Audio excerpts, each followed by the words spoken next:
সংবাদকৰ্মীসকল পঞ্চায়ত নিৰ্বাচনৰ পাছত আপোনালোকৰ লগত প্ৰথমবাৰৰ কাৰণে সংবাদ মাধ্যমৰ লগত আজি মিলিত হলো।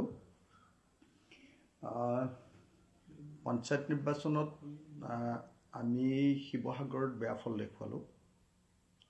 শিৱসাগৰ বিধানসভা সমষ্টিটোত আমাৰ বেয়া হৈছে, খুব বেয়া হৈছে। কিন্তু সামগ্ৰিকভাৱে গোটেই অসমত ৰাইজৰ দলৰ অৱস্থা যথেষ্ট ভাল বুলি আশাব্যঞ্জক বুলি আমি ক'ব পাৰোঁ। আমি আজিৰ দিনটোত অসমত জিলা পৰিষদ হিচাপত 3খন জিলা পৰিষদ দখল কৰিলোঁ। আঞ্চলিক পঞ্চায়ত আমি 19খন দখল কৰিছোঁ, 19খন লাভ কৰিছোঁ আৰু প্ৰায় 250খনমান আমাৰ দলৰ সমৰ্থিত প্ৰাৰ্থীয়ে ৱাৰ্ডত পঞ্চায়তৰ ৱাৰ্ডত জয়ী হ'বলৈ সক্ষম হৈছে। সেই হিচাপত ৰাইজৰ দলটোৱে অসমৰ ৰাজনৈতিক দলবিলাকৰ ভিতৰত 4ৰ্থ স্থান দখল কৰিবলৈ সক্ষম হৈছোঁ। বিজেপি আৰু কংগ্ৰেছৰ পাছত অসম গণ পৰিষদে 3য় স্থান দখল কৰিছে আৰু তাৰ পাছতে ৰাইজৰ দলে আমি 4ৰ্থ স্থান দখল কৰিবলৈ সক্ষম হৈছোঁ এইবাৰ পঞ্চায়ত নিৰ্বাচনত। আমি আপোনালোকক জনাবলৈ পাই সুখী যে উজনি অসমত যেনেকৈ এইবাৰ আমাৰ কিছু ফল আহিছে, ঠিক তেনেকৈ উত্তৰ অসমতো আমি খুব সীমিত আসনত নিৰ্বাচনত অংশগ্ৰহণ কৰিছিলোঁ। উত্তৰ অসমতো আমি কিছু সুফল, ভাল ফল লাভ কৰিবলৈ সক্ষম হৈছোঁ। ঠিক তেনেদৰে মধ্য অসমৰ নগাঁৱত আমাৰ ফলাফল আশাব্যঞ্জক হৈছে। ঠিক তেনেদৰে বৰাক উপত্যকাটো আমি খাতা খুলিবলৈ 3টা আঞ্চলিক পঞ্চায়তত জয়ী হ'বলৈ সক্ষম হৈছোঁ আৰু ঠিক তেনেদৰে নামনি অসমতো আমাৰ এবাৰ যথেষ্ট ভাল প্ৰভাৱ পৰা দেখিবলৈ পোৱা গ'ল। মুঠতে মানে ৰাইজৰ দল হিচাপে অকল এটা বিধানসভা সমষ্টিৰ বিধায়ক হিচাপে, এটা বিধানসভা সমষ্টিত আমাৰ বিধায়ক থকা হিচাপত আমি এইবাৰ পান আছামিজ এটা কেৰেক্টাৰ দেখুৱাবলৈ সক্ষম হৈছোঁ। সমগ্ৰ অসম ভিত্তিত আমাৰ অৱস্থিতি এইবাৰ লক্ষ্য কৰা হৈছে। বৰাক উপত্যকাৰ পৰা নামনি অসমলৈ, মধ্য অসমৰ পৰা উজনি অসমলৈকে আৰু উত্তৰ অসমৰ পৰা আপোনাৰ এইফালে আপোনাৰ দৰঙলৈকে, এই আটাইবিলাক অঞ্চলতে আমি দেখিবলৈ পাইছোঁ যে ৰাইজৰ দলে এইবাৰ নিজৰ অৱস্থিতি, নিজৰ অস্তিত্ব, নিজৰ পৰিচয় এইবাৰ দাঙি ধৰিবলৈ সক্ষম হৈছে। গতিকে যিসকল ৰাইজে ৰাইজৰ দলক ভোট প্ৰদান কৰিলে তেখেতসকল সকলোকে আমি ধন্যবাদ জ্ঞাপন কৰিছোঁ, আন্তৰিক কৃতজ্ঞতা জ্ঞাপন কৰিছোঁ আৰু অসমৰ আঞ্চলিক ৰাজনৈতিক দল ৰাইজৰ দলৰ তৰফৰ পৰা তেখেতসকলক আমি অভিনন্দন জ্ঞাপন কৰিছোঁ যে তেখেতসকলে এটা আঞ্চলিক দলক, এটা জাতীয়তাবাদী দলক, অসমৰ স্বাৰ্থত মাত পাতি থকা দলৰ পক্ষত তেখেতসকলে ভোট প্ৰদান কৰিছে। এতিয়া প্ৰশ্নটো আহিছে যে কিয় পঞ্চায়ত নিৰ্বাচনত বিৰোধী দলে বেয়া ফলাফল কিয় দেখুৱালে? কিয় পঞ্চায়ত নিৰ্বাচনত বিজেপি দলে, শাসক দলে, মিত্ৰজোঁটে কিয় বিৰোধী দলতকৈ ভাল ফলাফল দেখুৱাব পাৰিলে? মই ভাবোঁ যে পঞ্চায়ত নিৰ্বাচনত শাসক দলে ভাল ফলাফল দেখুৱাটো এটা পৰম্পৰা। যদি আপোনালোকে চায় যে একেবাৰে কংগ্ৰেছৰ শেষৰ যিটো কাল, যাৰ পাছতেই কংগ্ৰেছ দলে অসমৰ ৰাজনীতিৰ পৰা বিদায় লৈছে, 2013 চনত যি সময়ত কংগ্ৰেছৰ মাজতে সাংঘাতিক ধৰণৰ বিসম্বাদে গা কৰি উঠিছিলে, যি সময়ত সামগ্ৰিকভাৱে গোটেই ভাৰতবৰ্ষত যদি বিজেপিৰ ঢৌ আহিছিলে, 2013 চনৰ শেষত আপোনালোকে সকলোৱে দেখিছিলে যে তেতিয়াও শাসক দল কংগ্ৰেছে বহুত ভাল ফলাফল দেখুৱাবলৈ সক্ষম হৈছিল। বিজেপি ধূলিচ্ছাত হৈ গৈছিলে। তেনেকৈ আমি দেখিবলৈ পাওঁ যে সকলো নিৰ্বাচন, এনেকুৱা ধৰণৰ পঞ্চায়ত নিৰ্বাচন বা নগৰ সমিতিৰ ইলেকশ্যন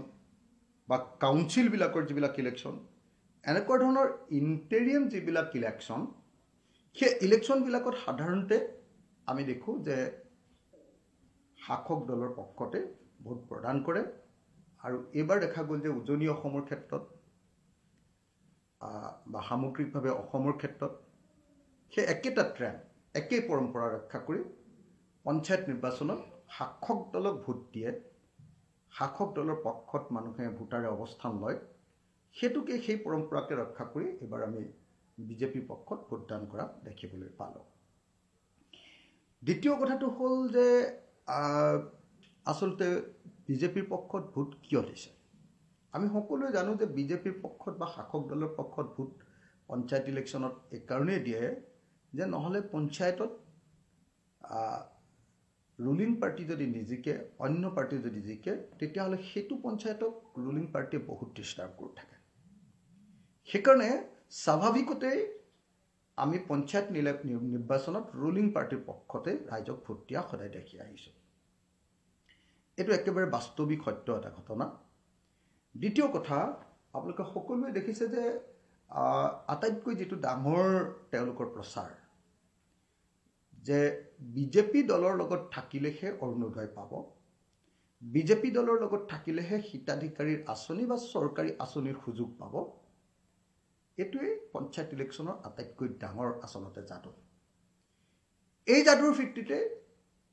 সকলোৱে জানে যে ৰুলিং পাৰ্টি বিজেপিয়ে বা মিত্ৰজোঁটে এইবাৰ ফলাফল দেখুৱাবলৈ সক্ষম হৈছে তৃতীয় কিন্তু গুৰুত্বপূৰ্ণ প্ৰশ্নটো হ'ল যে বিৰোধী দলবিলাকৰ মাজত একতাৰ অভাৱ যদিহে বিৰোধী দলবিলাক একলগ হ'লোহেঁতেন তেতিয়াহ'লে আমি সাম্প্ৰদায়িক আৰু ফেচিবাদী বিজেপি দলক এইবাৰো কিছু পৰিমাণে সম্পূৰ্ণ নহয় ৰুলিং পাৰ্টি জিকেই সাধাৰণতে কিছু পৰিমাণে ইয়াতকৈ বেছি প্ৰতিৰোধ কৰিবলৈ আমি সক্ষম হ'লোহেঁতেন কিন্তু দুৰ্ভাগ্যজনকভাৱে কংগ্ৰেছ দলে অকলে নিৰ্বাচন খেলাৰ সিদ্ধান্ত ল'লে আৰু অকলে নিৰ্বাচন খেলাৰ সিদ্ধান্ত লোৱা ঘটনাটোৱে আচলতে সকলো বিৰোধী দলৰ প্ৰতি এটা অমানিশা কঢ়িয়াই আনিলে সকলো বিৰোধী দলৰ প্ৰতি এটা সাংঘাতিক ধৰণৰ লোকচান কঢ়িয়াই আনিলে গতিকে মই ভাবোঁ যে শাসক দল জয়ী হোৱাৰ পঞ্চায়ত নিৰ্বাচনত শাসক দল জয়ী হোৱাৰ কাৰণে মূলতঃ আমাৰ বিৰোধী দলবিলাকৰ একতাৰ অভাৱ অথবা কংগ্ৰেছ দলে অকলে নিৰ্বাচন খেলিবলৈ লোৱাৰ যি সিদ্ধান্ত সেই সিদ্ধান্তটোৱে আমাৰ বিৰোধী দলৰ পিনৰ পৰা আটাইতকৈ ডাঙৰ জকৰীয়া তো মোৰ কাৰণে এইটো বৰ আশ্চৰ্যকৰ ঘটনা যে কিয়নো কংগ্ৰেছ দলৰ ৰাজ্যিক সভাপতি ভূপেন বৰাই পঞ্চায়ত নিৰ্বাচন লাগে চিঞৰি আছিলে কিয়নো তেখেতে পঞ্চায়ত নিৰ্বাচন নহ'লে কোৰ্টলৈ যাম বুলি কৈ আছিলে সেইটো মোৰ কাৰণে এটা বৰ ডাঙৰ ৰহস্যজনক ঘটনা কাৰণ সকলো মানুহে জানে যে পঞ্চায়ত নিৰ্বাচনত সদায় শাসক দল জয়ী হয় আৰু সেইকাৰণে শাসক দলে পঞ্চায়ত নিৰ্বাচন পাতিব খোজে বিৰোধী দলে সেইটোত ইণ্টাৰেষ্ট নিদিয়ে কিন্তু কিবা এটা ৰহস্যজনক কাৰণত কংগ্ৰেছ দলে পঞ্চায়ত নিৰ্বাচন পাতিবই লাগিব আৰু নহ'লে কোৰ্টলৈ তেওঁলোকে যাব বুলি এটা সাংঘাতিক ধৰণৰ এটা হুলস্থুলীয়া পৰিৱেশৰ সৃষ্টি কৰিছিল যিটো কাৰণত আমি দেখিবলৈ পালোঁ যে খৰধৰকৈ বিজেপিয়ে ইলেকশ্যন পাতি দিলে আৰু সেই সময়খিনিত আমি বিৰোধী দলবিলাকে আচলতে এই পঞ্চায়ত নিৰ্বাচনটোৰ কাৰণে তেনেকৈ প্ৰস্তুত নাছিলোঁ যি কি নহওক পঞ্চায়ত নিৰ্বাচনে আনিব পৰা আটাইতকৈ ডাঙৰ ঢৌ অৰ্থাৎ এখন চৰকাৰ থকাৰ পাছত আহিব পৰা আটাইতকৈ ডাঙৰ ঢৌটোৰ কথা এবাৰ পঞ্চায়ত নিৰ্বাচনে আমাক মনত পেলাই দিলে গতিকে এতিয়া আমাৰ ইয়াৰ পৰা শিক্ষা ল'বলগীয়া শিক্ষাটো হ'ল যে আটাইতকৈ ডাঙৰ ঢৌ আহিলে কেনেকৈ সেই ঢৌৰ পৰা বিৰোধী পক্ষই বাচিব পাৰিব কেনেকৈ শাসক দল বিজেপিক প্ৰতিহত কৰিব পাৰিব 2026 চনত তাৰ ষ্ট্ৰেটেজি নিৰূপণ কৰাটোৱে হ'ল আমাৰ কাৰণে আটাইতকৈ গুৰুত্বপূৰ্ণ কাম গতিকে এই মুহূৰ্তত মই ৰাইজৰ দলে এটাই কথা ক'ব খুজিছোঁ যে আমি ৰাইজৰ দলে আজিৰ দিনটোৰ পৰাই সমগ্ৰ অসমত নিজৰ সাংগঠনিক কাম কাজবিলাক আৰম্ভ কৰিছোঁ আজিৰ দিনটোৰ পৰাই আমাৰ কাম কাজবিলাক আৰম্ভ কৰিছোঁ আজি 13 তাৰিখৰ পৰা আমি আমাৰ কাম কাজ আৰম্ভ কৰিছোঁ এইবাৰ আমি কংগ্ৰেছৰ কাৰণে আৰু ৰৈ নাথাকোঁ আমি আমাৰ নিজৰ কাম কৰিম যিদিনা কংগ্ৰেছে ভাবিব যে আমি বিৰোধী একলগ হ'ব লাগে সেইদিনা আমি একলগ হ'ম আমি একলগ হোৱাৰ পক্ষত কিন্তু এইবাৰ আৰু আমি কংগ্ৰেছৰ বিৰোধী একলগ হ'ব লাগে বুলি চিঞৰি নাথাকোঁ কাৰণ আপোনালোকে দেখিছে যে 2021 চনৰ আপোনাৰ 2021 চনৰ উপনিৰ্বাচনটোত আমি একলগ হ'বলৈ কৈছিলোঁ 2024 চনৰ MP ইলেকশ্যনটোত আমি একলগ হ'বলৈ কৈছিলোঁ 2024 চনৰ আকৌ উপনিৰ্বাচনটোত আমি সকলো বিৰোধী দল একলগ হ'বলৈ আহ্বান জনাইছিলোঁ আৰু 2025 চনৰ পঞ্চায়ত নিৰ্বাচনতো আমি সকলো বিৰোধী দলক একলগ কৰিবলৈ চেষ্টা কৰিছিলোঁ কিন্তু কংগ্ৰেছ দলে এই আটাইকেইটা নিৰ্বাচনতে অকলে নিৰ্বাচন খেলাৰ সিদ্ধান্ত লৈছিল আৰু এবাৰো পঞ্চায়ত নিৰ্বাচনতো তেওঁলোকে অকলে খেলাৰ সিদ্ধান্ত লৈছিল গতিকে এতিয়া ৰাইজৰ দলৰ সিদ্ধান্ত হ'ল যে আমি আৰু কংগ্ৰেছ দলক অনুৰোধ নকৰোঁ যদি কংগ্ৰেছ দলে সব প্ৰণোদিতভাৱে বিৰোধী ঐক্যমঞ্চৰ কাৰণে আগবাঢ়ি আহে তেতিয়াহে আমি ৰাইজৰ দলে কথা পাতিম আমাৰ পিনৰ পৰা কোনো ধৰণৰ উদ্যোগ গ্ৰহণ কৰা নহয় আমি আমাৰ নিজৰ সাংগঠনিক কামকাজ গোটেই অসমতে এবাৰ কৰি যাম 2025 চনৰ পঞ্চায়ত নিৰ্বাচনে আমাক সমগ্ৰ অসমত আমাৰ যে গণভিত্তি আছে সেতুকে প্ৰতিপন্ন কৰিলে সমগ্ৰ অসমৰ বিভিন্ন ঠাই মানুহৰ আমাৰ প্ৰতি যে মৰম আছে সেতুকে প্ৰতিপন্ন কৰিলে সমগ্ৰ অসমৰ সকলো জাতি আৰু সকলো ধৰ্মৰ মানুহৰ মাজত ৰাইজৰ দল যে আছে সেতুকে প্ৰতিপন্ন কৰিলে গতিকে এতিয়া আৰু আমি পিছহুকি নাচাওঁ 2026 চনৰ বিধানসভা নিৰ্বাচনৰ কাৰণে ৰাইজৰ দলে স্বতন্ত্ৰীয়ভাৱে নিজৰ কামকাজ আগবঢ়াই লৈ যাব স্বতন্ত্ৰীয়ভাৱে নিজৰ কামকাজ আগবঢ়াই লৈ যাওঁতে বিৰোধী ঐক্যমঞ্চৰ পিনৰ পৰা বা কংগ্ৰেছ দলৰ পিনৰ পৰা যিদিনাই আমাৰ প্ৰতি কল আহিব আহ্বান আহিব যে একলগ হ'ব লাগে আমি সেইদিনাই একলগ হ'ম কিন্তু আমি নিজাববীয়াকৈ আৰু কংগ্ৰেছৰ একলগ হ'বৰ কাৰণে অনুৰোধ কৰি নাথাকোঁ আমি ৰাজহুৱাকে এই কথাটো জনাই দিছোঁ আৰু এতিয়াৰ পৰা আমি তেনেকৈ আগবাঢ়ি যাবলৈ সিদ্ধান্ত গ্ৰহণ কৰিছোঁ ধন্যবাদ নহয় সামগ্ৰিকভাৱে বিৰোধী দলবিলাকৰ বিশেষভাৱে কংগ্ৰেছ দলৰ পৰাজয়ৰ মূল কাৰণটো হ'ল যে পৰম্পৰাগতভাৱে পঞ্চায়ত নিৰ্বাচনত শাসক দল জয়ী হয় নাম্বাৰ 1 নাম্বাৰ 2 শাসক দলে সাংঘাতিক ধৰণে অৰুণোদয়কে ধৰি বেনিফিচিয়াৰী স্কিমবিলাকক লৈ মানুহক ব্লেকমেইলিং কৰিছে মানুহক তেওঁলোকে লগত ৰাখিবলৈ সক্ষম হৈছে দ্বিতীয় আৰু 3 নম্বৰ কথাটো হ'ল যে কংগ্ৰেছৰ ভিতৰত ইউনাইটেড এফৰ্টটো নাই কংগ্ৰেছৰ ভিতৰতে তেওঁলোকৰ লবিবাজি আৰু দ্বিতীয়তে কংগ্ৰেছৰ ভিতৰত